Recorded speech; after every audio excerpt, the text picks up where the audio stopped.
He is. Indeed, he is. All right. Good morning. Good morning. Good morning. Welcome to another edition of the Brothers of Legacy. I'm your host, Sadie Walker. To my left, right, is Kaneem Curvey, aka Kaneem Curvey.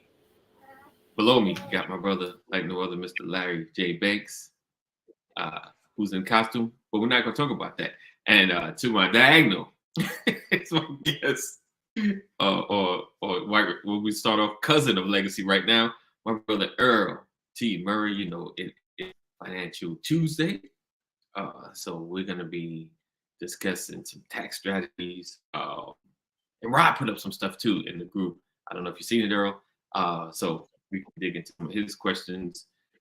So we're going to drop this intro, come back. I'm going to ask you guys about your Halloween growing up and what was it like. I'm waiting for Kaneem's story. I feel like a story coming from Kaneem. I feel all right.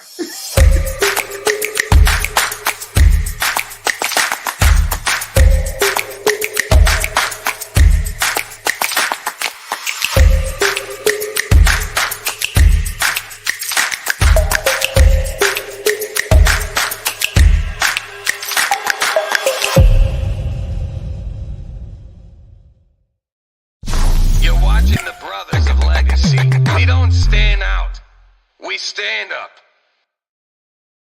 Awesome. Welcome back, everybody. Hello. All right. Who's new? Oh, good morning, Lisa. Good morning, Mama Corey. Good morning, Jeff.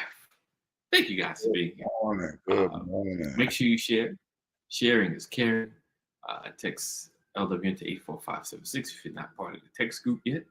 All right. And today's Halloween. I don't want to say Happy Halloween because I don't even know.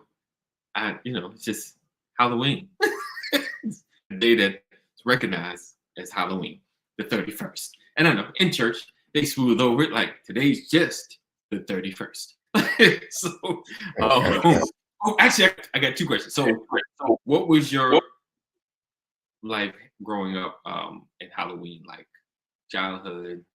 Semi-adulthood. Well, growing up in Brooklyn, we hated that holiday. Like it was a week leading up to it. Okay. You go to school, you got you dodging eggs, getting tossed at you. The older kids would come over to your school and beat up on you and all that stuff. Oh man. It was hard out here for I'm gonna say it. But shut your mouth.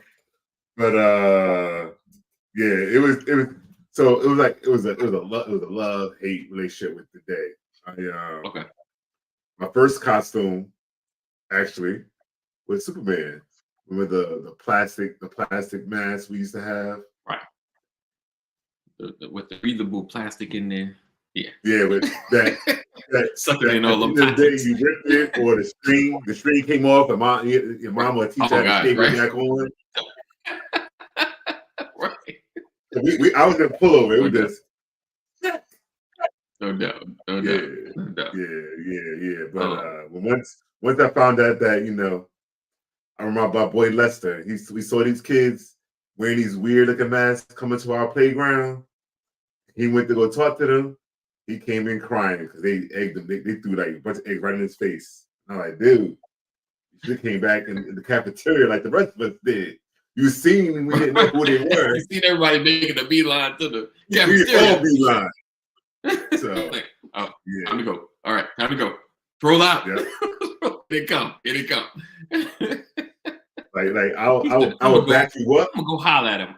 Negotiate. Let's see what's going on, brothers. I would back you up. But if I see trouble coming, I say, yo, let's roll. That's the warning. As soon as I finish the word roll, when I get to that word, that letter L, I'm turning around and I'm out. Now, if you decide to stay there and inquire, okay. That's on you. I didn't leave you hanging. I told you, let's go. Right. I told us, let's escape this danger because I see what's about to go down. I feel that. Okay. Exactly. Like, yo. Take notes on that one. Okay. He said, brothers. I chose life. I chose life. and less pain. So that was me. That's how it's been for me, you know, growing up. Uh, you good? Oh yeah, I'm good, bro. How y'all? How is Oh, everyone? I get to see the all is comments. well, bro.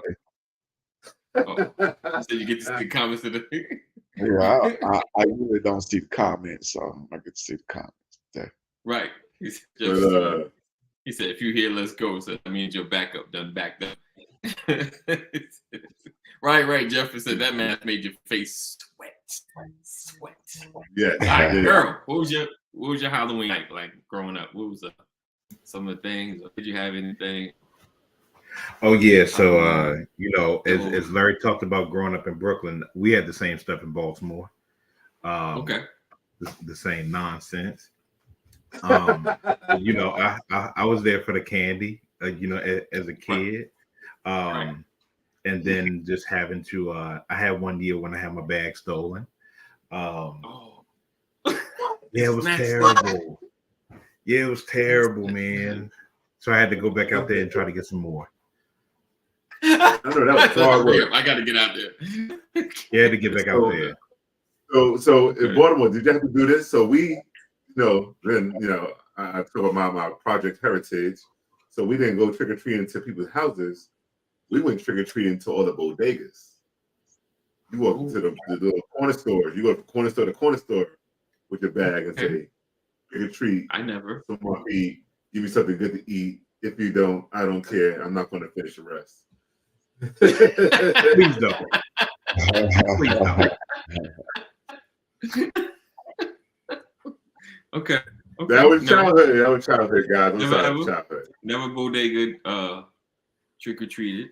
Now I live suburban, but we did have a corner stores. But yeah, I kind of avoided the corner store area because that's where the trouble was. So I tried to stay in the neighborhoods. And I knew that people knew their moms. I'm telling this Jackie. You know, never right. There we go. Right. That's what I was waiting for. Never trick or treated. Was not allowed. Not in household. Trick or treat.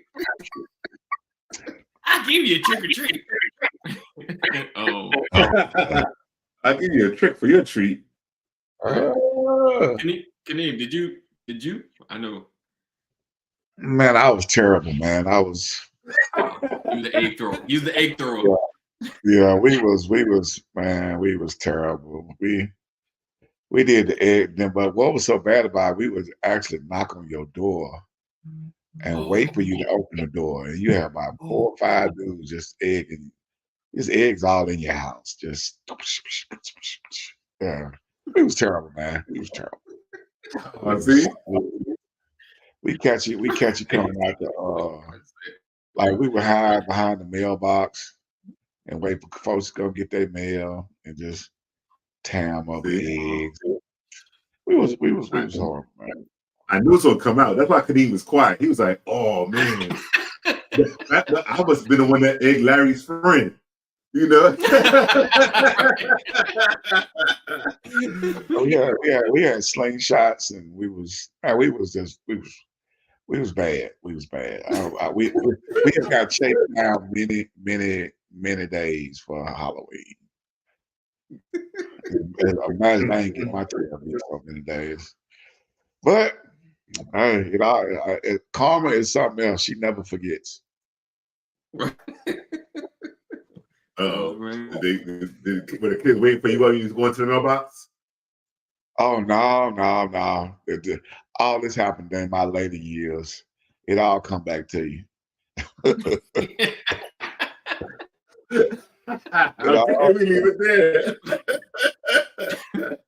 I know Jeff was listening. Jeff said I was rotten, but that's next level. I feel like I missed out. Look good. Right, stared out the window. Right. See that evil. Don't be looking out there at the people in costumes. Stand out. That is hilarious. I don't even remember really wearing a costume. I never really. Nah. I mean, I remember getting old, kind of going. Oh, snap! It's Halloween. Let's go knock on some doors. Just have a bag. And so what was I? One year I was the intelligent black man. Go and give me some candy. That's my costume. That's my costume. It's hilarious. I mean, I remember like one year, the streets late at night and the egg fights, and just some folks randomly launching eggs. You just see it coming a bunch, just coming down like run, but and it's so funny, Kadeem, like doing the crazy stuff. You get older and it's like, man, I ain't going outside on Halloween. What's not about to happen? It ain't about to get back at me. But it's my fault. I'm not going outside, but yeah, I never really did the costume. And if I mentioned before, like my mother's Jehovah's Witness, so she wasn't with anything. My dad was just anti this, never really got involved. So I never really did the costume thing. I probably go out, like I said, if it was Halloween and we just happened to be out, we would knock on some doors, get some candy or whatever. Maybe like one year we formally like went out to doors and I probably had something crazy on and just got some candy. One year, some lady giving out money. I hit up her house a couple of times. I think she was giving out quarters and some dollars. I was like, let's go back. It's a good house. So, he said a miniature suit. Right. Listen, if I had it, a miniature suit in a big briefcase. Pillowcase with candy. So yeah, that's what Halloween was like. So interesting. So Kaneem was he's the one that hit you in the head with the eggs. So roaming the streets at night. We was dirty, man. We was dirty.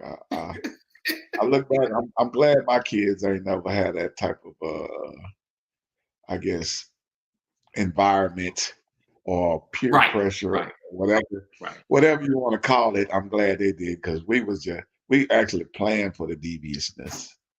You know what I'm saying? Not only did we do that, but we didn't even pay for the eggs. We just yeah. So you stole them and then threw them? I plead the Fifth Amendment. Really? What's the statute of limitations? He got rid of the evidence. That's what he was doing. What's the statute of limitations? I plead the Fifth.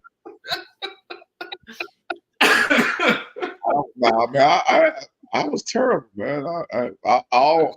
Everybody I hung around was terrible. Right. And when Kaneem was youngest, he said Kaneem was only 6. Right. No, I was a little older than that, but yeah, still.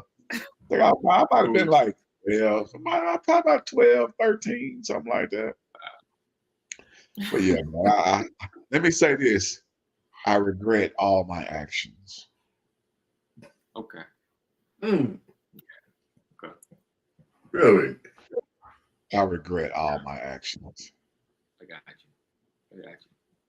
I think it, and I mean, and we're gonna get into the topic. I know. I think a lot of times when you get older, like some of the foolish stuff you did, like I just remember being like riding a public bus and me and my friends being a little obnoxious. Just we had music playing and just and when being older, I've been on the bus and I see it like, oh gosh, we used to drive folk crazy. Like now I see why they hated teenagers. Like just being like, I was just as dumb. Like I was watching like I was dumb. Like, being like that acting fool, clowning, like that's one reason I'm not as hard on some of the youth nowadays, because right. Can you realize? Right. You realize that we were like, I get it. Yeah, because I remember having my boom box and just being ridiculous, like I'm all everybody don't like hip hop. Everybody don't like hip hop. Nobody like hip hop. Right. Then you come with this radio that's just drowning out all conversations. Like you can't talk. Listen to this song or you ain't gonna do nothing. Right. Man, all right, we're gonna get into it because this made me thinking like, yeah, we was Terrible. teenagers. Terrible. I know. Terrible. Just like yeah. I trip when I see folks with the phone just blasting, but I was like, you're right, because I had a boy. Boombox, gotta have it up. Oh We yeah. like it, but don't nobody else like this music. No, I want to hear this. Oh man. Always taking batteries. Oh, I was terrible, man. I was terrible. We go. Anyway, Moving I right wish I along. knew Let's, about tax planning back then. You know what I'm you saying? said If what happened? I said I wish I knew about tax planning back then when I was like 13, Right. 14 years old. Right. I probably would be real rich right now. All the money that I've Right. wasted. Right. No doubt. And I think it's funny. All right. When we getting into tax planning, it talking about, talking to your children, trying to like, listen, if you just get this little bit right here, your whole life will be easier. Just a little bit. You're living for Yeah. free. Just do the right thing. Just for a little while. Literally. All right. So we're gonna get into it as we got Papa Earl with one of the babies. If you don't know, Earl has twins. So if you see Don't one talk baby, too loud. you see another baby. I don't. See the So baby. she's awake. She found her. See the wake. Oh, As soon as we went live, she was awake. I got you. This the one that wants to be on TV. So right. Oh, okay. Okay.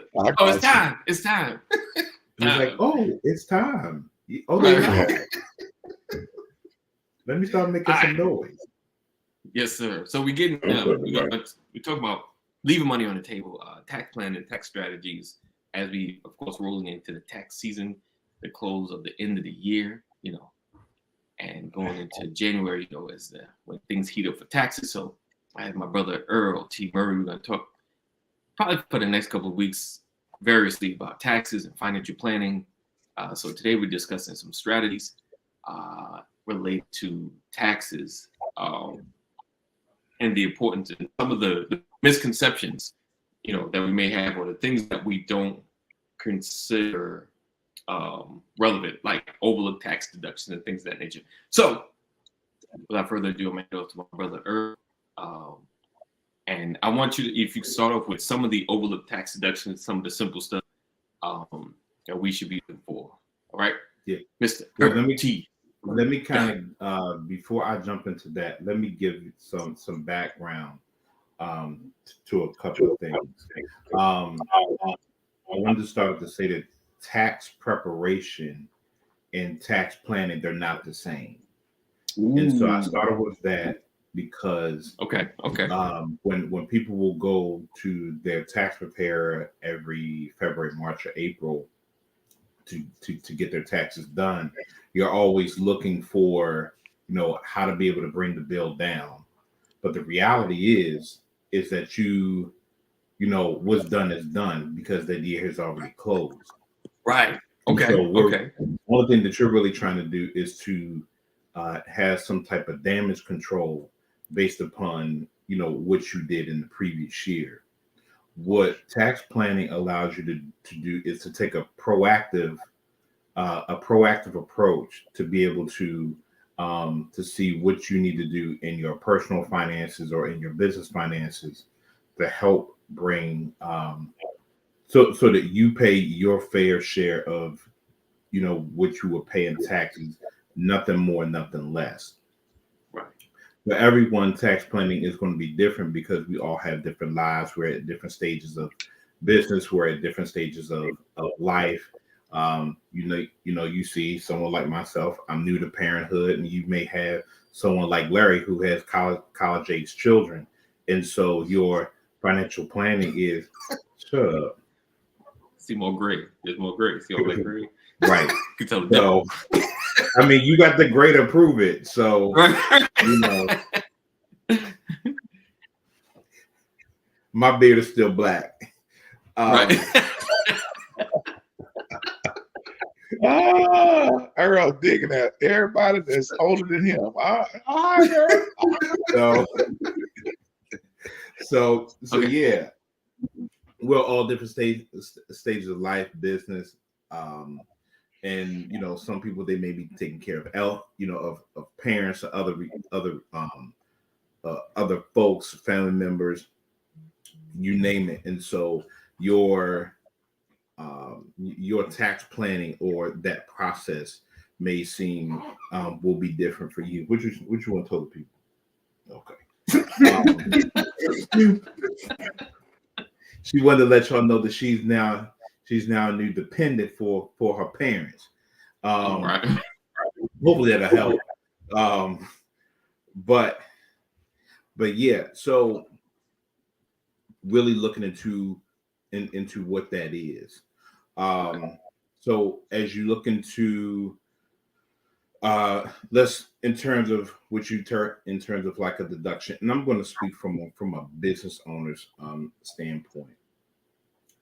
Number one, making sure that if anyone has like any assets, so if you have cars, if you have a building, primarily those, or any type of major equipment that you purchase, what you can do is what we call is depreciation.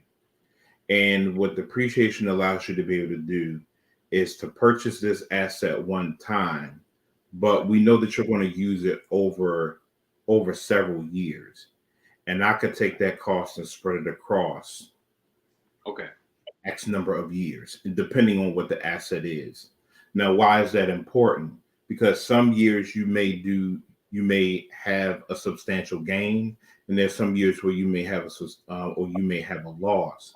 And no matter which year, whether you have, whether you're up or down, that depreciation is going to help you to help to reduce your taxes, whether if it's further negative or it is to make a positive number a little bit lower, because at the end of the day, as a small business owner, you pay taxes on your profits, and so the lower the profits, hypothetically speaking, the less you're going to pay in taxes.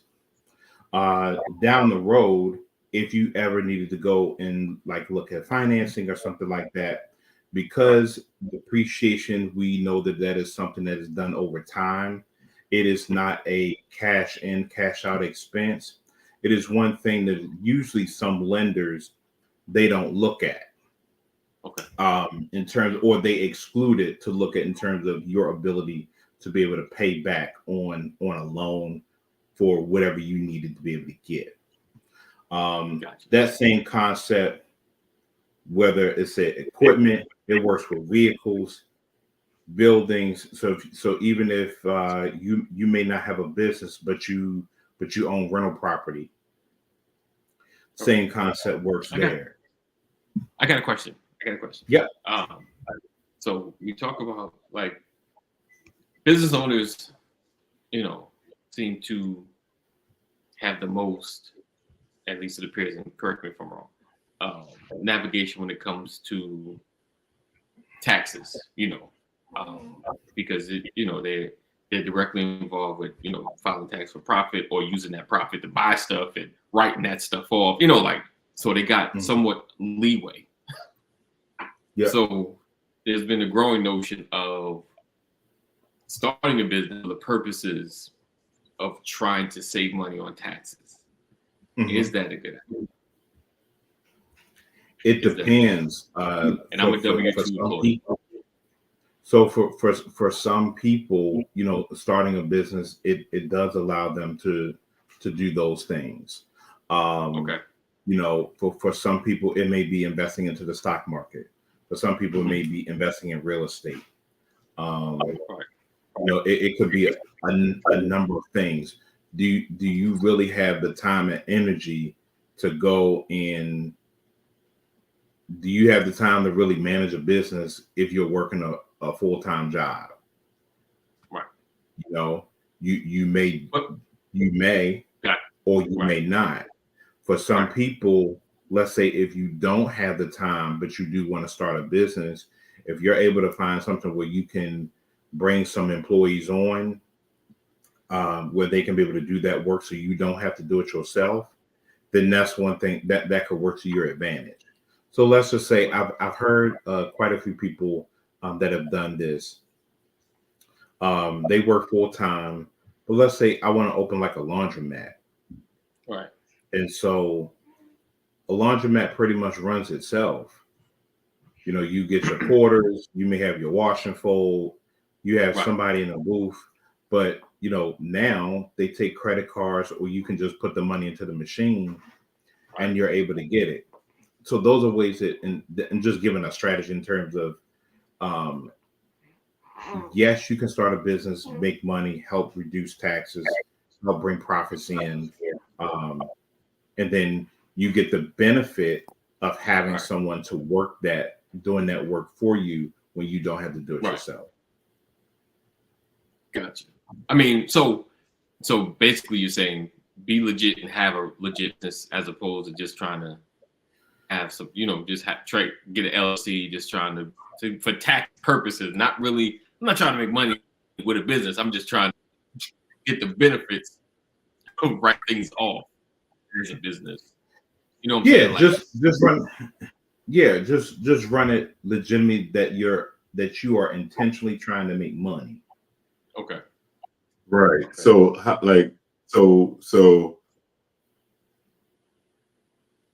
no, I'm going into it trying to make money.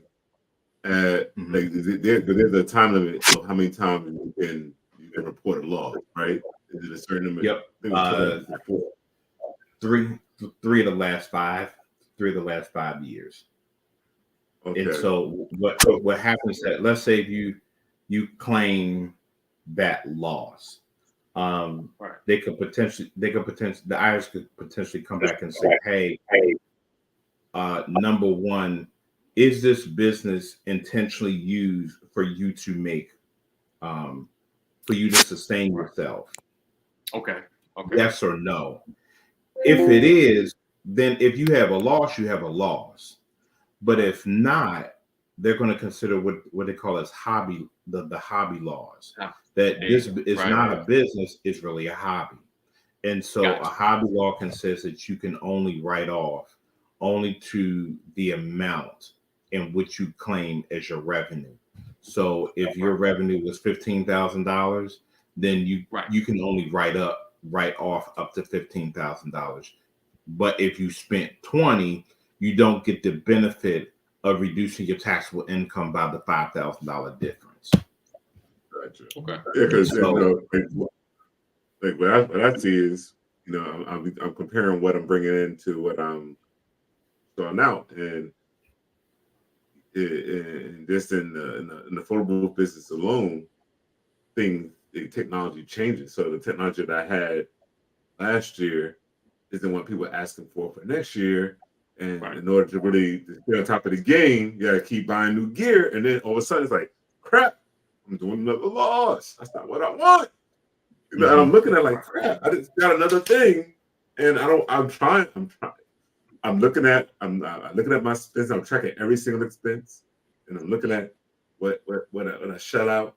It's good that now it's almost like I'm breaking even, but I might end up with another loss again. But I'm hoping not to. Like, here you go. Can I say I'm trying to make my hobby sustainable? What if I tell them that? Right. Yeah. So sometimes it may means that you need to bring in more money, and so it may need that you have to raise your prices, or like it depends on the number of gigs you take, right? The number of gigs you're able to take, and then the amount that you plan to charge. All right. Because if you got more gigs, then you have that flexibility. And so that can help you to be more profitable. And let's say do you always have to be? Do you have to be at the location every time, or is it just, or could you send to somebody else, or those are some things to consider there. Right. I don't want to go down that rabbit hole with you right now, but I get it. But yeah, we've been there. All right, so I got a question, and Rod put this in our group chat, group me, and he was talking about, he was talking about how to lower taxable income. How do I find my tax bracket?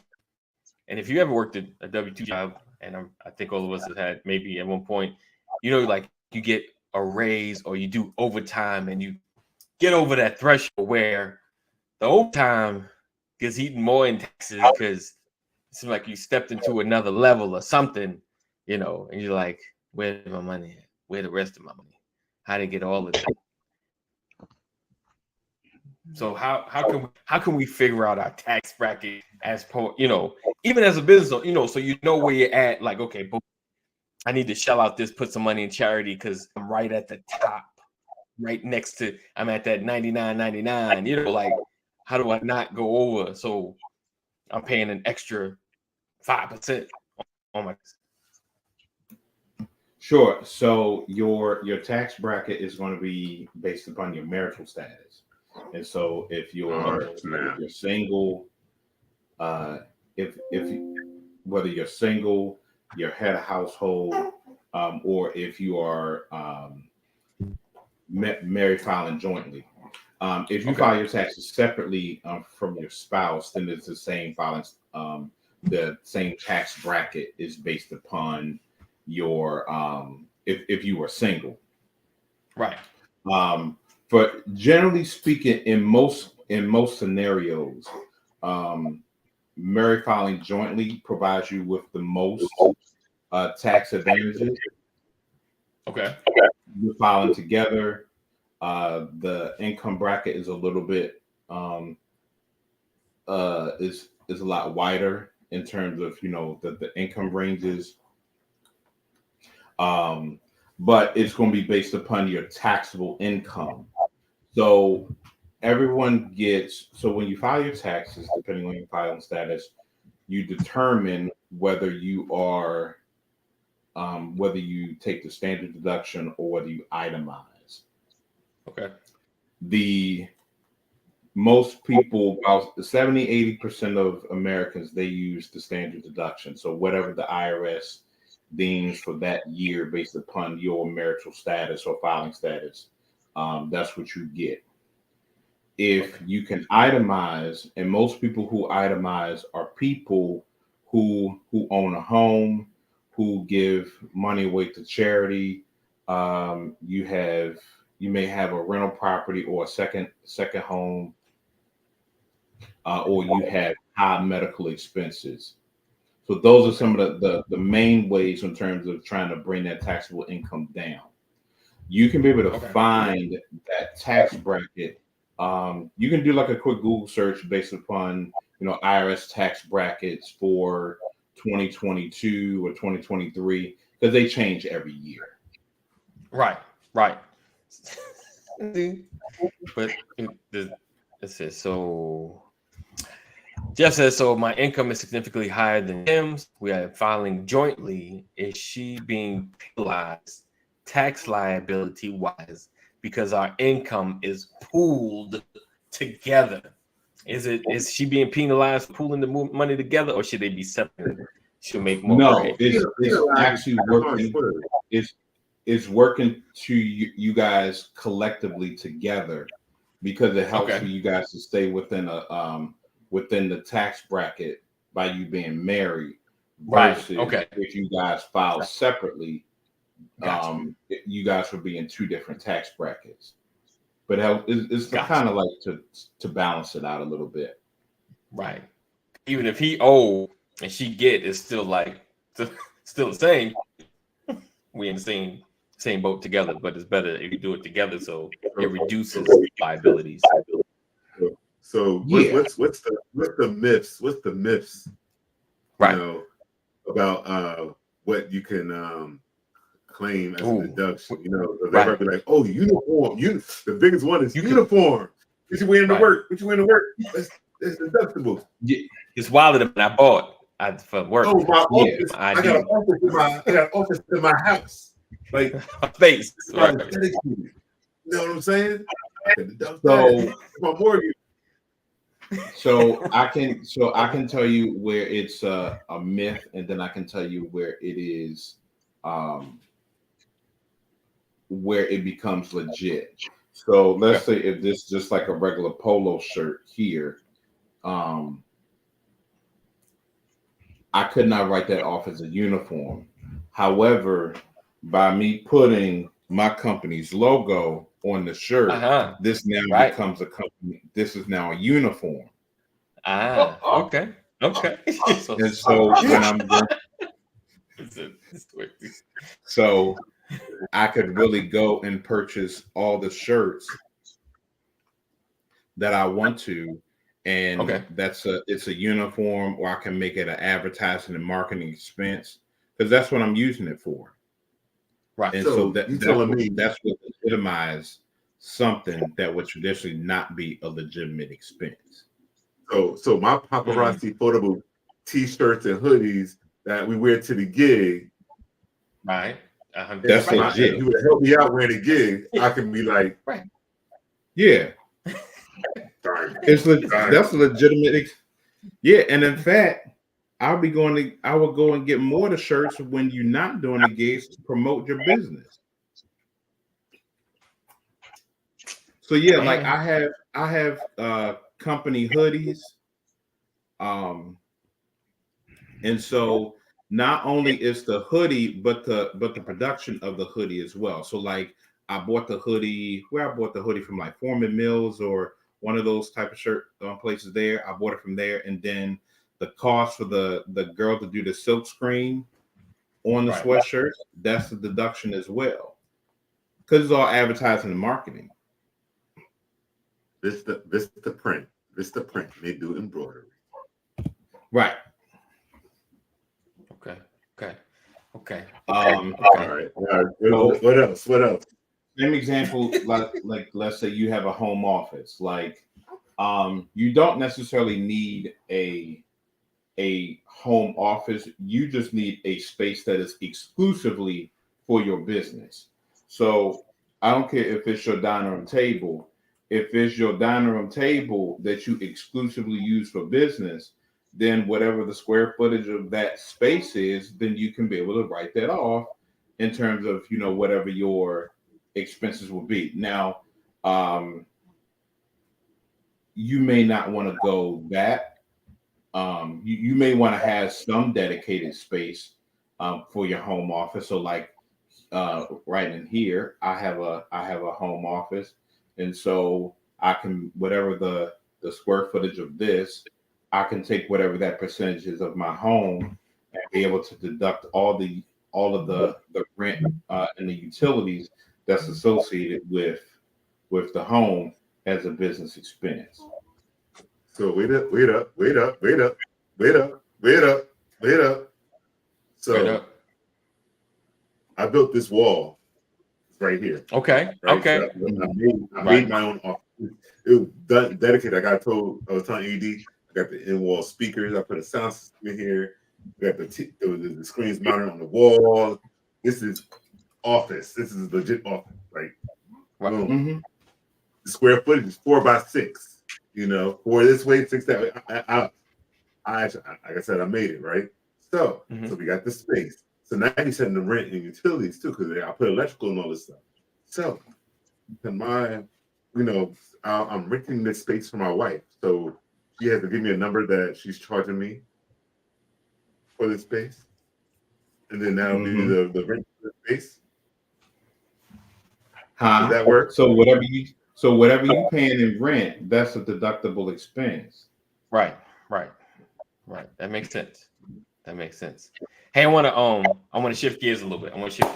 So sure, go ahead. Each one of guys I know, Kaneem and Earl and Larry turning his hobby into the business, at least on paper. It's full business. He's just on paper looking very hobbyish. I know. He said it. I didn't. So let me ask y'all a question. When it comes to business, what is the one thing, two things, three things that you found out jumping into business that you did not know going in? Because you amped up, you got the idea, like me, he does the research, I got the pen, I get the license, I do what I need to do, and then I get smacked like, I didn't know that. What is that thing that you may not have known about business, period? Like, because I know he's done cars, he's done construction, he's done real estate and things of that nature. Like, what was like one of the biggest things, either in the beginning, in the middle, and it can be related to taxes or even finance. Like, oh man, you had to pay for that. Like, how much is that? Quick story. Had a guy. I work at the airport. He works. I work at the international part. He has he's from Nigeria, I think it is, and he was sending a car over to Nigeria, for his son. And while the car was on there, like, so he paid for the transportation, paid for all this stuff. Before it gets there, he gets a call that he had to pay tax. In the country you go to, you always pay a big tax. And he thought he knew how much this tax was going to be. He got hit tariff. He got hit with a $10,000 tariff. Right. Right. To the point that he was like, should I have him bring it back? Of course, costing him, or just pay it. And of course, he ended up paying it because he's like, it's going to be like one and the same. But he said, because laws change, he said, you got to have an end. You got to know the rules. So, like, and I'm just kind of setting it up, give you time to think about that one or two or three big things that hit you that caught you off guard. I'm gonna start with you, Kadeem, because I know you deal with licenses and public and the politics, because especially with cars. So, man, I would say it would be what was that? That's to be. There's a lot of stuff, man. I'm trying to give you one specific, or two, or three. I would say it is dealing with the state as far as okay. Because you got to have certain stuff, and you got to IP. I didn't know about an IP address, static IP address, and that was something. That was an added expense that I had to get because you have What's to that? be. What's the static IP address? It's something that gives privacy for your internet access to the Department of Revenue. So that way you won't have hackers getting in. Your information is, I guess, streamlined or confidential, or it's just, and you can't do business because it's almost like a code or I can't think of the proper term for it. But like if I want, like I said, I got my laptop. I can take my laptop anywhere in the country, but I cannot submit information to the state of Georgia unless I'm using my static IP address from the address that's registered with the state of Georgia. My computer, the IP, and boom, I got you. This one device is registered to the system, so it's like, gotcha. Yeah, makes sense. Yeah. So no one else can use any other device and try to. Okay, that makes sense. Yeah, so I can't be like, hey man, I'm coming to your house and we can just do the paperwork over there. Right. I can't do that. Can't do that because your internet and my static IP address are not the same. Yeah, thank you, Jeff. It's encrypted. Wow. So right. So I can't do that. So that was one thing. And I'm like, I've been had internet. I ain't gotta worry about that. No worries. Right. So that's a whole. So now I got 3 internets. I only need one. But But I got 3 internet accesses. You know what I'm saying? Oh, One wow. specifically for the state, one Okay. specifically for the house as far as cable and stuff. And then I just Wow. got one that's generally for the kids and all that. So I'm like, Oh, I it's want to give it internet. all. It's another service. Wow. Okay. Yeah, because Gotcha. you got to have a phone. Right. You got to have a phone number, and you got to have it. The phone number has to be registered with the state also. Right. So I got you. it ain't complicated. It's just tedious. Right. You I know, got I got you you. gotta I go got through you. all these steps. You gotta have all this stuff in place for you to Right. operate properly, and for you to do temporary tags, and Okay. for you to submit title information and Okay. stuff like that. And so, Gotcha. Because I feel you. Because because I'm then submitting anybody your could driver, create tags and stuff like that. yeah, Okay. when I submit your driver's license, it's gonna have Right. addresses, and, yeah, the VIN number, and all that important Right. information. And they I'm with want to you. make sure that it's one-way street. It going from me to you, Right. or coming back from them to me. Well, that's it. Right. That's it. Okay. So I guess I would say that part, but but it's other little quirks. Once you get into the auction process, it's kind of the same way. I mean, Okay. it's not.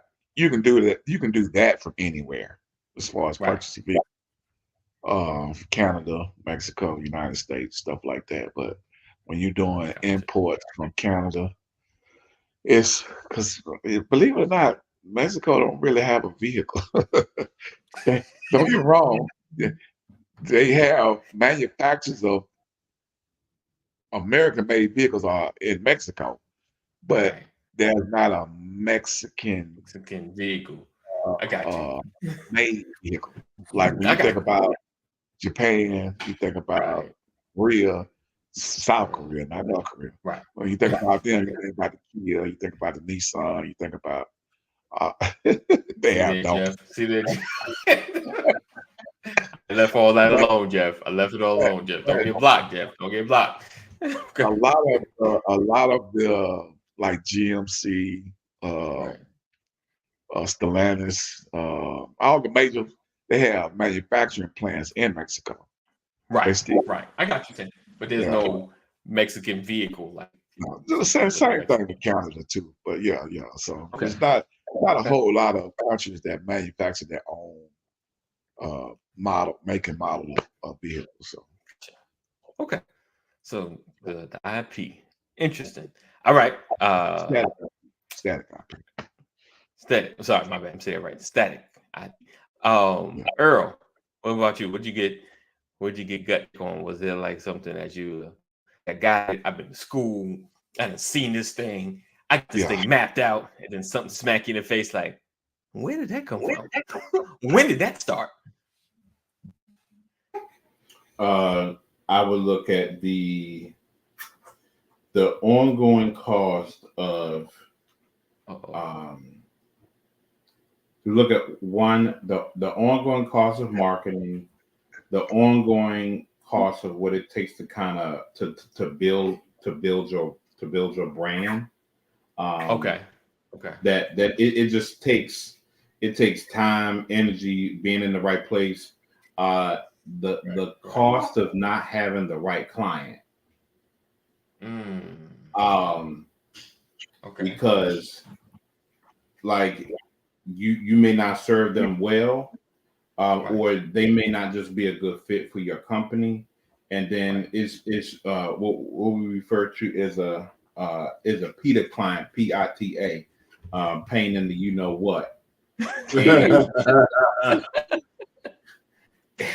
and it's just like,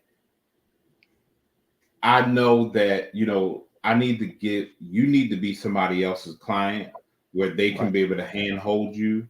But if you run a Right. business where that's not what you do, that could really cost you. Right. The cost of offering the cost of offering the wrong service to somebody, because what their expectations are and what your expectations are is completely different. Okay. And so it can, and the reason why I say it costs you a lot of money because by these clients wanting to be handheld, it takes you away from serving the right people at the right manner and at the right price point. Right. And Okay. and also Okay. knowing that you also don't, just because you start off as you don't have to always start off serving people who are beginners. Some Okay. people are further Appreciate you. along in their business and they need someone to help them in their next level of growth. And so there's nothing wrong with having beginners, but some people need to be able to serve a different audience. And Okay. and my biggest one is the knowing when to pivot, because because when you don't pivot is something else that can be able to cost you greatly, because your season of doing one thing has expired and you trying to make things work for something that's been dead. Gotcha. Knowing when to pivot. That's a big one right there. Knowing when to pivot. That's a whole conversation right there. Just in a lot of ventures and dealing with people, and especially like you said, your clients, and because you're trying to you're trying to run a business, you're trying to make money. You feel like, okay, if I guess the thought is, okay, we get over this hump, we should be fine. Then there's something else like, okay, we're over this hump. I'm gonna hold your hand through this part. I get it. You're struggling. Let's hold hands. Let's go. And then there's something else. So, all right, real quick, and then I'm gonna jump. Larry, jump in there. Is this might be that trouble point? Is there a price point level client that's more of a Peter than others? So, just example, and it's opposite. I had a guy, he sold cars, and he was like, my best clients are the ones that struggle with their credit and down payment.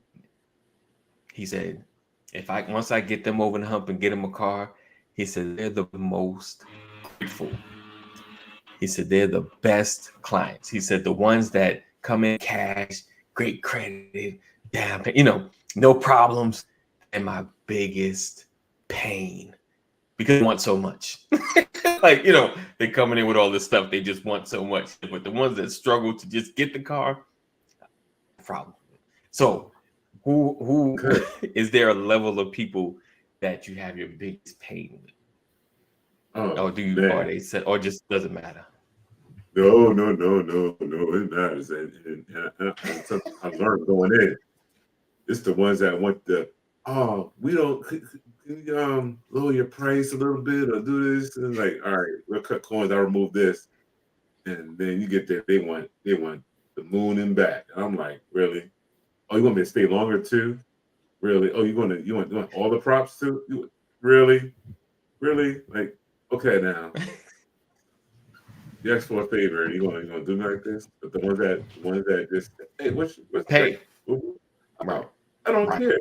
And it's like, right, it's like, and then their right. people are like, oh, we'll take tips. Here you go. Yeah, But the other ones like, right. because, and I'm not What referring about to the you? bread. What about you, Earl? So for me, my it wasn't necessarily, it's based upon by industry. So there's certain industries that I really that really works for me in terms of how I can be able to serve them and serve them well. So I'm a product of trade schools, and so like people who are like in construction, hauling services, trash services, plumbers, painters, I work with them. They love to do what they do. They don't want to do this type of work. They just want to go do what they do. I like working with creatives. I forget I think most of these people, they kind of like, I don't know if I forget when they're left brain or right brain or something like that. Right. I know that they're the opposite of me. Okay. And Okay. so Okay. it helps. It helps me It works together. I can tap into my logical side, Right. and it works with them being creatives. With me working with some people, I guess you would say that may be very similar or logical. Right. They, can be kind of button heads a little bit. Right. And so it doesn't mean that it's always that case, but it allows me to show them the logic within their creativity, and show them how to paint the story based upon what is taking place in their business to help them to understand their business finances. So that's what kind of is it's like my sweet spot. And then for whether they're like a solo employee or they have a small staff, I can be able to work with them, and I can work with them well. Okay. Got you.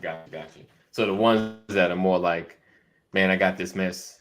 Can you put it together? I need you to just fix it. I don't care. Just make it make sense, kind of thing. Those are people you like, because they're not gonna call you. They like, hands off. Yeah. Okay. Yeah. Okay. You give me a hands-off client any day. Here's a stack from the IRS. Please fix it. Whatever it costs. Right. Just whatever it costs. Right. Yeah. Okay. I got it. So I like working with those clients, and so it's it helps me to be creative in terms of other ways that I can help them. Because once I've helped them with the mess, what else? I got to figure out some others. If we're gonna keep them as a client, whether on the accounting side or the consulting side, I gotta have some things to be able to offer them.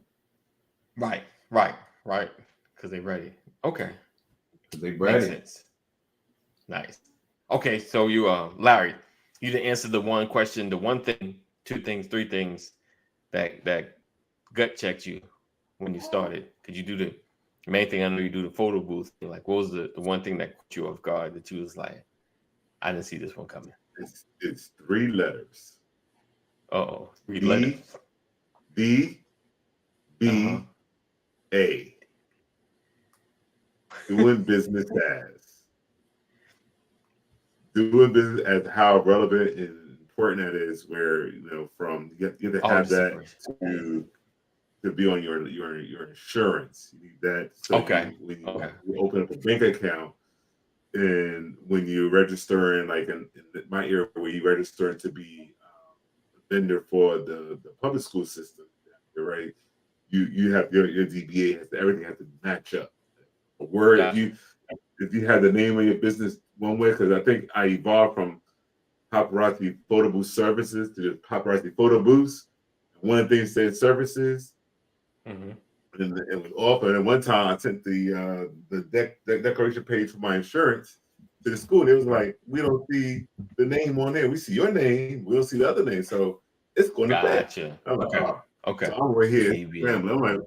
I'm like, what did my insurance company do differently? Like, that wasn't a problem before. So it's just making sure that matches up. And if you have the other aliases, just make sure you just register all. Just take them all. So you know how you want to go. And I mean, and before you had to go down to the district court and do everything, but now you can allow you to do that online. So it's $10. Nice. So nice. Yeah, that was. Go ahead. But that was go ahead. Biggest hurdle. Just understanding how important that was. So because I'm doing a sole proprietorship, right? So so for that you have to have the business name. You have to have that attached to you. So Gotcha. Okay. I was going to say one thing is the cost of having insurance and not having insurance. Okay. Okay. Well, see, with the insurance, like the insurance is just so to say I have insurance. So if your gear rig is broken, my insurance guy was like, yeah, that doesn't cover you getting new equipment. You got to buy your own new equipment. that's for your protection so nobody sues you. And I'm like, right. they broke my equipment. I want to tell them cover. I want to be recruit. Right. Yeah, wow. Go ahead, Earl. Yeah. So the cost of having insurance, it's because insurance, yes, it is a protection piece. It's to protect you in the event that something happens. But then when you don't have insurance, the cost of when you have to pay for something that could have been covered under insurance, but you didn't because you didn't have it. Yeah, always that balance, boy. Always that balance. Yeah, it's get $27 a month. $27 a month.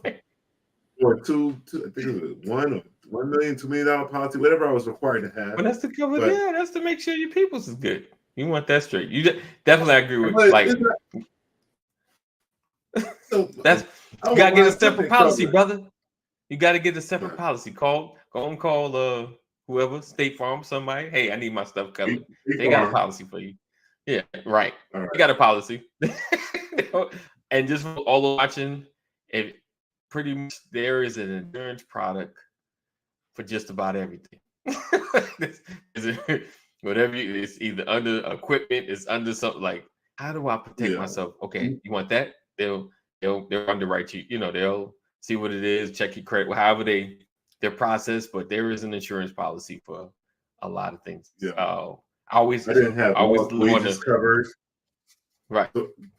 Understand, insurance runs the world. Insurance runs the world. The COVID hit, and I had to cancel all those gigs for COVID. I didn't get. I was like, yo, my insurance adjuster. Do I get recouped these funds here that I'm missing out on? There you go. Right. And then it was crickets. They didn't call me back for 6 months. So that's right. You're right. Customers also want to see a business has insurance. Right. We want, because we know your pockets ain't so deep. But if protected, there's deeper pockets. It said Jeff said that's how it is with Kim. Kim's work too. When people send proof, if there's one word different, she can't accept. Example, they worked collagen event excavation, and they said that the employer sends verification thing. Okay, ink. Oh, I got you. Because it left out ink, she had to kick it back. Insurance. Oh yeah. Everything. Everything's print. Everything's in fine print. All right, so we're gonna get out of here. We appreciate you guys for rocking with another edition of the Brothers of Legacy. Thank you guys for being here.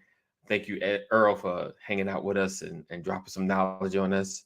As always, Larry, thank you, sir. Kadeem in the building. He had to take care of some stuff. Looking a little sleepy this morning. He was looking a little tired, but it's all good. Baby looked like she sleep as well. That's awesome. She gone. She gone. She just came here for a claim to fame, her few minutes. She just said, I just had a few things to say, and now I'm out. Appreciate you, Jeff. Appreciate everyone for sharing. We look forward to seeing you guys tomorrow, Mental Health Wednesday, and we'll see how that's going to go down. Again, thank you for hanging out with us. Thank you for sharing. Thank you for caring. All that, and then some.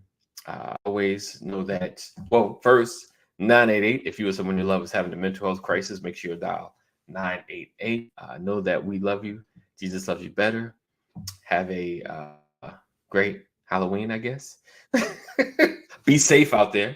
Be safe out there. Don't fall for the foolishness. And don't get hit with an egg. Try not to. I know. It's a different time. It's a different time. I call the cops on police on the kids. I call the cops on the kids.